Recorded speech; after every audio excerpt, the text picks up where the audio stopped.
हरे Krishna everyone, स्वागत है आप सभी का स्काईवे लर्निंग हब पे। तो स्टूडेंट्स, आज हम यहाँ पर कंटिन्यू करेंगे थ्योरी ऑफ प्रोबेबिलिटी, जिसके अंदर हम लोग पढ़ रहे थे सैम्पल स्पेस के बारे में। सैम्पल स्पेस के बारे में आप लोगों ने अगर प्रीवियस क्लासेस नहीं देखी हैं तो नीचे डिस्क्रिप्शन बॉक्स में प्लेलिस्ट का लिंक है थ्योरी ऑफ प्रोबेबिलिटी के नाम से। अदरवाइज आप प्लेलिस्ट सेक्शन में जाएंगे, वहाँ पर भी आपको प्लेलिस्ट दिख जाएगी थ्योरी ऑफ प्रोबेबिलिटी। तो वहाँ पर 1 बाय 1 आप सारी क्लासेस को वहाँ पर वॉच कर सकते हैं, तभी आगे की क्लासेस बहुत अच्छे से समझ में आएंगी।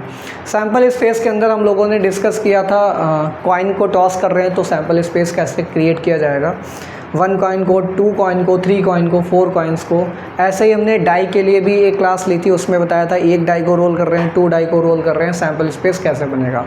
फिर प्लेइंग कार्ड्स के लिए भी हमने डिस्कस किया था। तो ये काफ़ी बेसिक लेवल के होते हैं सैम्पल स्पेस क्रिएट करना, जो कि आपको क्लास 11th लेवल या क्लास 10th लेवल का ही टॉपिक है ये, ठीक है। क्लास 12th में थोड़ा एडवांस होता है प्रोबेबिलिटी में, वहाँ पर सैम्पल स्पेस बहुत ही कॉम्प्लेक्स टाइप की प्रॉब्लम होती हैं, तो उनका सैम्पल स्पेस बनाना होता है। बट सैम्पल स्पेस बनाया कैसे जाता है, एक कोर कंसेप्ट आपको मैंने बताया था प्रीवियस क्लासेस के अंदर, ठीक है। तो आज हम यहाँ पर फिर से वही थोड़ी सी चीज़ें और एडवांस लेवल में पढ़ेंगे कि हमारे पास कॉइन है और हमारे पास जो डाई है। तो कॉइन और डाई को हमने कॉइन की बात करेंगे तो 3 कॉइन्स को टॉस करने के लिए सैम्पल स्पेस देखा था, ठीक है। अब यहाँ पर देखेंगे 3 के अबव अगर कॉइन को टॉस कर रहे हैं, सपोज दैट एक ही कॉइन को 4 बार टॉस किया जा रहा है, तब सैम्पल स्पेस क्या होगा। 5 बार अगर हम यहाँ पर टॉस कर रहे हैं तो सैम्पल स्पेस के अंदर जो एंट्रीज आती हैं, यानी कि किसी भी सैम्पल स्पेस के अंदर जो आउटकम्स मिलेंगे किसी भी इवेंट में, हमारे पास जो पॉसिबल आउटकम्स का कलेक्शन होता है, उस सेट को क्या बोलते हैं, सैम्पल स्पेस। और सैम्पल स्पेस के हर एलिमेंट को बोलते हैं सैम्पल पॉइंट। क्या बोलते हैं, सैम्पल पॉइंट्स। तो सैम्पल पॉइंट्स जो होते हैं हमारे पास वो कितने होंगे। सपोज दैट हमने 2 कॉइन को एक साथ टॉस किया या फिर 1 कॉइन को 2 बार टॉस किया, दोनों सेम चीज़ है, तो उसमें हेड टेल मिलेगा, हेड हेड मिल सकता है, हेड टेल हेड मिल सकता है, टेल टेल मिल सकता है। ये 4 पॉसिबिलिटी होती हैं, ठीक है। तो अगर 2 कॉइन को टॉस कर रहे हैं तो हमारे पास सपोज दैट हेड हेड आ गया, हेड टेल आ गया, टेल हेड आ गया, या फिर टेल टेल आ गया, ठीक है। इसी तरीके से 4 ही पॉसिबिलिटी है हमारे पास। तो ये सैम्पल स्पेस हो गया। तो सैम्पल स्पेस के अंदर पहला एलिमेंट, दूसरा एलिमेंट, तीसरा एलिमेंट, 4th एलिमेंट। तो इसकी कार्डिनैलिटी की अगर बात करें, कार्डिनैलिटी का मतलब हो जाएगा NS। तो NS की वैल्यू कितनी हो जाएगी, 4 हो जाएगी। तो ये इसकी क्या हो जाएगी, कार्डिनैलिटी, यानी कि सैम्पल स्पेस के अंदर जितने नंबर ऑफ सैम्पल पॉइंट्स आ रहे हैं वो उसकी कार्डिनैलिटी होगी उस स्पेस की, ठीक है। तो इसमें नंबर ऑफ एलिमेंट कितने, 4 हैं, तो इसकी कार्डिनैलिटी क्या हो जाएगी, 4 हो जाएगी। तो यहाँ पर एक क्वेश्चन है यहाँ पर क्वेश्चन है, if a coin is tossed 10 times, then find the cardinality of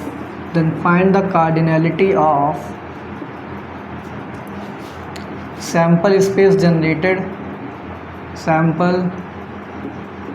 space generated, तो पहले तो कार्डिनैलिटी निकाल ली है and also find the probability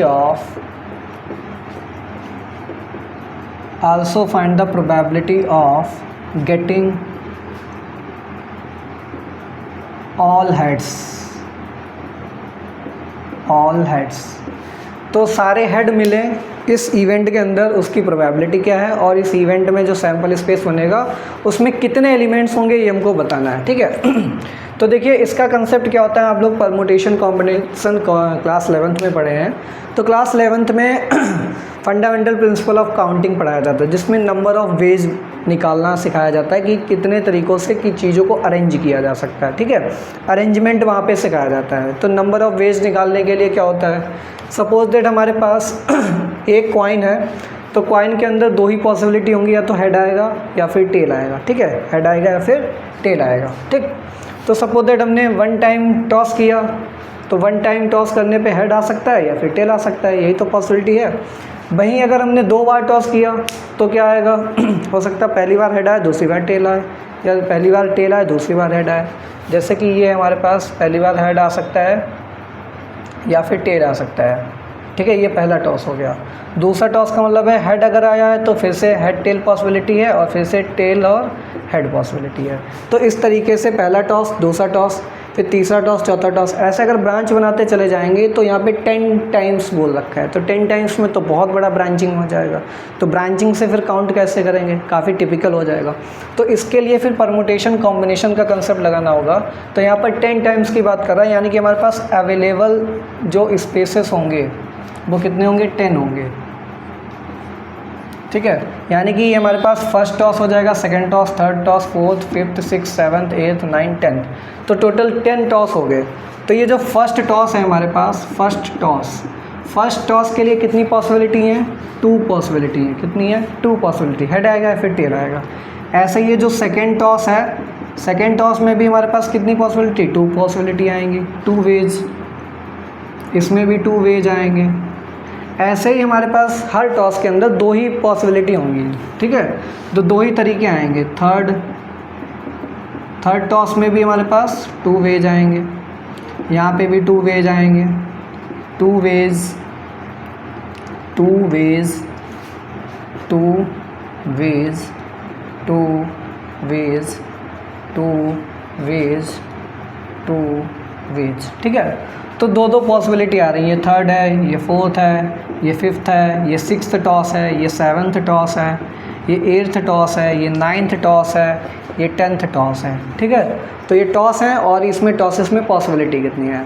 तो वहाँ पे 2 प्रिंसिपल होती हैं, एक प्रिंसिपल 2 होते हैं, एक तो एडिशन प्रिंसिपल, एक मल्टीप्लिकेशन प्रिंसिपल परमुटेशन में। तो एडिशन और मल्टीप्लिकेशन में डिफरेंस इतना ही है कि अगर एक इवेंट है तो इस इवेंट में जितने भी फर्दर सब डिविजन्स होंगे, जब तक उन सब इवेंट्स, जितने भी छोटे छोटे इवेंट्स हैं मिलाकर के एक कंप्लीट इवेंट बनेगा, और वो जब तक कंप्लीट नहीं हो जाएगा, सारे इवेंट कंप्लीट नहीं हो जाएंगे, तब तक उस इवेंट को कंप्लीट माना नहीं जाएगा। जैसे कि आपको कोई भी समुद्र रामलीला मेला लगना है तो उसके अंदर बहुत सारे डिफरेंट फेसेस होंगे, तो डिफरेंट फेसेस में तैयारी करनी होगी उस मेले के लिए।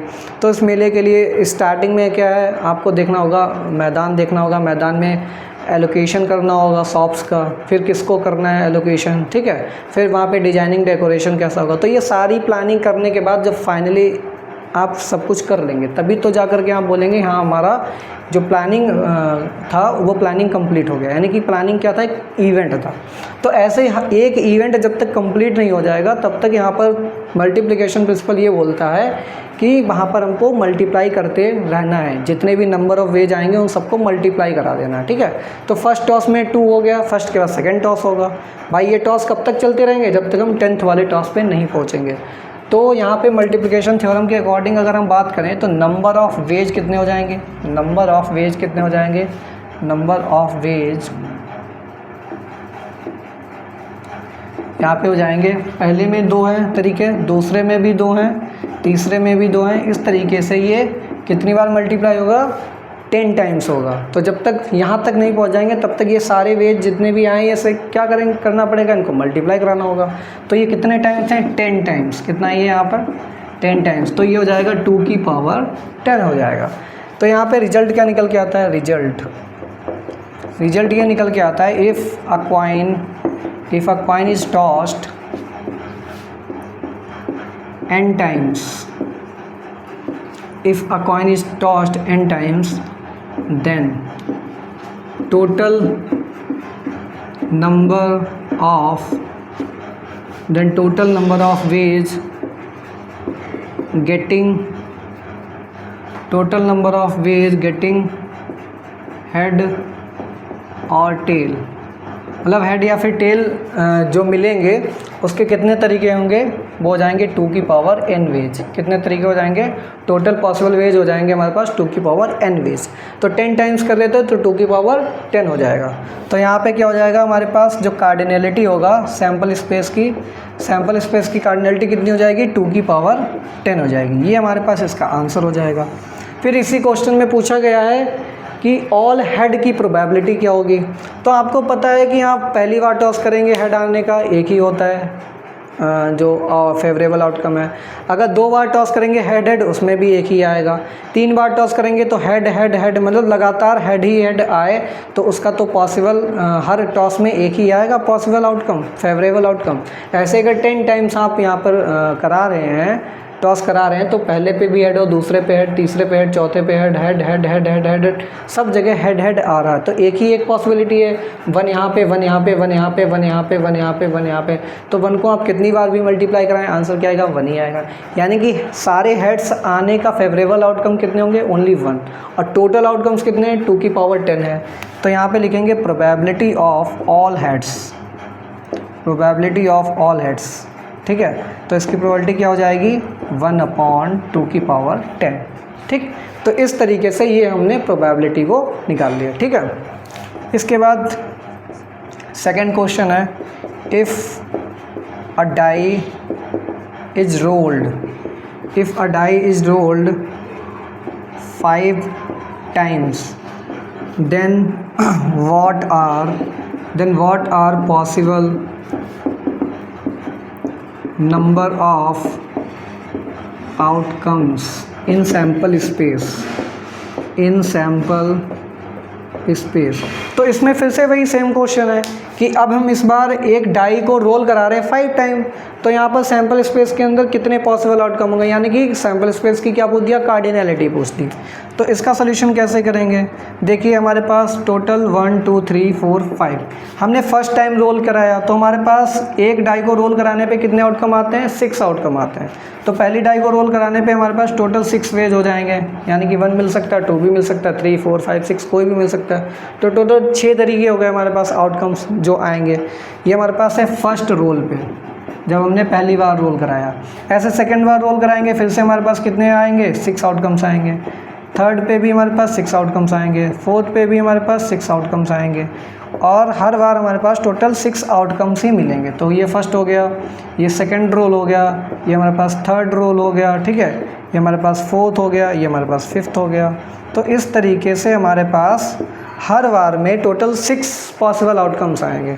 तो टोटल नंबर ऑफ़ आउटकम्स क्या हो जाएंगे? टोटल नंबर ऑफ आउटकम्स, तो टोटल नंबर ऑफ आउटकम का मतलब है टोटल नंबर ऑफ वेज। तो जब तक इवेंट कंप्लीट नहीं होगा, इवेंट कब कंप्लीट होगा? जब फर्स्ट रोल के बाद हम 5th रोल पे पहुंच जाएंगे। तो ऐसे रोल कराते कराते जब तक लास्ट तक नहीं पहुंच जाएंगे तब तक कंप्लीट नहीं होगा, और जब तक इवेंट कंप्लीट ना हो तब तक सारे भी जितने पॉसिबल आउटकम्स हैं उनको पॉसिबल वेज को क्या करना होता है? मल्टीप्लाई कराना होता है। तो यहाँ पर इन सबको मल्टीप्लाई कराइए, तो 6 × 6 × 6 × 6 × 6 × 6 5 टाइम कराना है, तो ये हो जाएगा 6 की पावर 5 आउटकम्स। कितने हो जाएंगे? 6 की पावर 5 आउटकम्स, यानी कि जो कार्डिनैलिटी होगी सैम्पल स्पेस की भी हो जाएगी 6 की पावर 5, ठीक है। तो यहाँ पे रिजल्ट क्या आएगा? रिजल्ट की बात करें अगर हम, तो रिजल्ट क्या निकाल सकते हैं? अगर किसी डाई को n टाइम रोल कराया जाए, if a die is rolled n times, if a die is rolled n times, then तो कार्डिनैलिटी क्या होगी सैम्पल स्पेस की? ये हो जाएगा 6 की पावर n हो जाएगा। कितना हो जाएगा? 6 की पावर n हो जाएगा। तो ये परमुटेशन वाला कंसेप्ट है, उसी से निकल के आ रहा है कि एक डाई को n टाइम रोल कराएंगे तो 6 की पावर n आउटकम्स आएंगे। अगर एक कॉइन को हम यहाँ पर n टाइम्स टॉस करा रहे हैं तो कितना आएगा? 2 की पावर n आ जाएगा। 2 की पावर n आ जाएंगे, हमारे पास सैम्पल स्पेस में पॉइंट्स आ जाएंगे, ठीक है। तो इस तरीके से ये हमने प्रॉब्लम देख ली है कॉइन के लिए, और फिर हमने दूसरी प्रॉब्लम देख ली है यहाँ पर डाई के लिए। काफ़ी बेसिक लेवल है, क्लास 10th के लेवल पे तो इसको एडवांस क्वेश्चन बोलते हैं कि सबसे टफ क्वेश्चन रहता है, बट ऐसा नहीं है। तो इस क्वेश्चन का कंसेप्ट क्या है, ठीक है। तो यहाँ पर लीप ईयर है, तो लीप ईयर में पूछ रहा है 53 संडे आएंगे, इसकी प्रोबेबिलिटी क्या है, ठीक है। तो आपको पता है हर जो एक वीक होता है उस एक वीक के अंदर सारे दिन को इक्वल है, मतलब मंडे भी एक ही बार आएगा, ट्यूसडे भी एक ही बार आएगा, ये तो सिंपल कॉमन सी बात है। तो यहाँ पर अगर हम संडे की बात करेंगे तो वीक में एक दिन किसका होगा? संडे का होगा, यानी कि टोटल अगर 7 डेज हैं तो संडे आने की प्रोबेबिलिटी कितनी होगी? 1/7 होगी। मंडे की वो भी 1/7 होगी। सबकी प्रोबेबिलिटी क्या होगी? इक्वल होगी, ठीक है, इक्वली एंड लाइकली होगी 1/7, ठीक है। तो यहाँ पर अगर हम काउंट कर लें कि कितने वीक्स आ रहे हैं, तो total number of days in leap year, तो लीप ईयर में कितने दिन होते हैं? लीप ईयर में आपको पता है नॉर्मल ईयर में 365 और लीप ईयर में 366 डेज होते हैं। तो 366 डेज तो हो गए हमारे पास। तो आप इसको क्या करेंगे, यहाँ पर नंबर ऑफ़ संडेज निकालेंगे। नंबर ऑफ़ संडे कैसे निकालेंगे कि इसको 366 को 7 से डिवाइड कर देंगे। भाई एक वीक में 7 डेज होते हैं, 7 डेज में एक ही संडे आता है, तो इसको 7 से डिवाइड कर देंगे तो नंबर ऑफ़ संडेज मिल जाएंगे। तो यहाँ पर क्या निकालेंगे, नंबर ऑफ़ संडेज। तो नंबर ऑफ़ संडेज क्या होंगे यहाँ पर हो जाएगा 366 को 7 से डिवाइड कीजिए। तो 366 को 7 से जब हम डिवाइड करेंगे तो ये आंसर आएगा हमारे पास 7 5 जा 35, 7 2 जा यहाँ पर 14 हो जाएगा, और रिमाइंडर कितना बचेगा प्लस 2 डेज, रिमाइंडर आ रहा है 2, यानी कि 52 तो हमारे पास क्या निकल गए, संडेज निकल गए। उसके बाद हमारे जो बचे हैं ये 2 दिन बचे हैं, ठीक है। तो 52 संडे तो निकल ही गए, और पूछ कितना रहा है, 53 संडे की पूछ रहा है, प्रोबेबिलिटी क्या है। तो ये जो 2 दिन एक्स्ट्रा हैं ये क्या हो सकते हैं, यहाँ पे लिखेंगे the remaining 2 days, the remaining 2 days can be. तो ये जो रिमेनिंग 2 डेज हैं ये क्या क्या हो सकते हैं, तो पहला क्या कॉम्बिनेशन हो सकता है, मंडे हो ट्यूसडे हो, ठीक है, या फिर ट्यूसडे वेडनेसडे हो, या फिर वेडनेसडे थर्सडे हो, ठीक है, या फिर क्या हो सकता है थर्सडे फ्राइडे हो, ठीक है, थर्सडे फ्राइडे हो, या फिर हो सकता है फ्राइडे सैटरडे हो, ठीक है, या फिर क्या हो सकता है सैटरडे संडे हो, ठीक है, फिर से क्या हो सकता है संडे मंडे हो सकता है, ठीक है, और मंडे ट्यूसडे तो ऑलरेडी ले ही चुके हैं। तो टोटल कितने पॉसिबिलिटीज आ गए हमारे पास, 1 2 3 4 5 6 7, ठीक है। तो ये हमारे पास यहाँ पर टोटल पॉसिबिलिटी आ गई है, Monday Tuesday, Tuesday Wednesday, Wednesday Thursday, Thursday Friday, Friday Saturday, Saturday Sunday, और संडे मंडे, ठीक है। टोटल 7 प्रोबेबिलिटीज हैं। तो 52 संडे तो अलग निकाल ही दिए हमने, बाकी ये जो रिमेनिंग 2 दिन बच रहे हैं इस रिमेनिंग 2 दिन में देख लेंगे कि संडे आने की प्रोबेबिलिटी क्या है। वही हमारे पास टोटल 53 संडेज की प्रोबेबिलिटी हो जाएगी।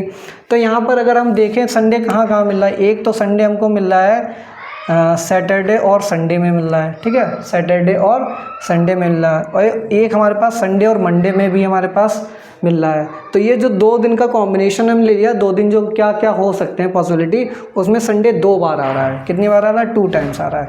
तो यहाँ पर प्रोबेबिलिटी ऑफ 53 संडे कैसे लिखेंगे, probability of 53 Sundays is equal to क्या हो जाएगा, ये जो कॉम्बिनेशन बनाया फेवरेबल आउटकम कितने हैं यहाँ पर 2, और टोटल कितने हैं 7, तो कितना हो जाएगा 2/7। तो यहाँ पर 2/7 प्रोबेबिलिटी हो जाएगी 53 संडेज की, ठीक है। वहीं पर क्वेश्चन अगर यहाँ पर पूछ they find probability of getting Monday in normal year, अब इस बार लीप ईयर नहीं है, नॉर्मल ईयर की बात कर रहा हूँ। नॉर्मल ईयर में मंडे आने की प्रोबेबिलिटी क्या होगी, तो आपको पता है टोटल नंबर ऑफ मंडेज निकाल लीजिए, total number of Monday, total number of Monday क्या होगा, वही हमारे पास 365 इस बार हो जाएगा।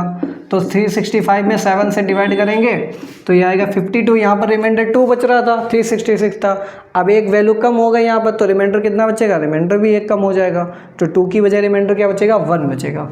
तो प्लस 1 डे एक्स्ट्रा आ रहा है ये, तो 52 तो मंडे को निकाल दीजिए, बाकी ये जो एक दिन बचा है एक्स्ट्रा, इसी एक दिन में देख लेंगे मंडे की प्रोबेबिलिटी क्या है।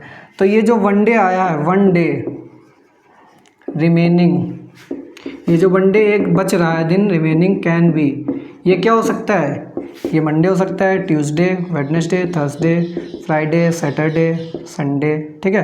तो इन 7 में से कोई भी एक दिन हो सकता है। प्रोबेबिलिटी किसकी पूछ रहा है, मंडे की पूछ रहा है, तो मंडे तो एक ही बार आ सकता है, एक ही बार आ रहा है यहाँ पे देखिए पूरे 7 डेज में। तो इसकी प्रोबेबिलिटी क्या हो जाएगी, प्रोबेबिलिटी ऑफ 52 मंडेज, सॉरी 50 कितने की पूछ रहा है, find the probability of getting Monday in normal year, 53 Monday की प्रोबेबिलिटी पूछ रहा है, ठीक है। तो 53 मंडे की कितनी हो जाएगी, 53 मंडेज इज इक्वल टू कितना हो जाएगा, ये जो एक दिन एक्स्ट्रा बच रहा है इसमें मंडे एक बार आ रहा है, तो फेवरेबल आउटकम 1 हो जाएगा, टोटल आउटकम 7 है तो 1/7 हो जाएगी। तो ध्यान रखिएगा जब भी लीप ईयर की बात हो तो कोई भी दिन हो उसकी प्रोबेबिलिटी हमेशा 2/7 आएगी, और अगर नॉर्मल ईयर है तो नॉर्मल ईयर में कोई भी दिन की प्रोबेबिलिटी पूछे वो हमेशा क्या आएगी, 1/7 ही आएगी। तो ये कंसेप्ट था इसका लीप ईयर का कंसेप्ट, ठीक है। तो इसको नोट डाउन कर लीजिए।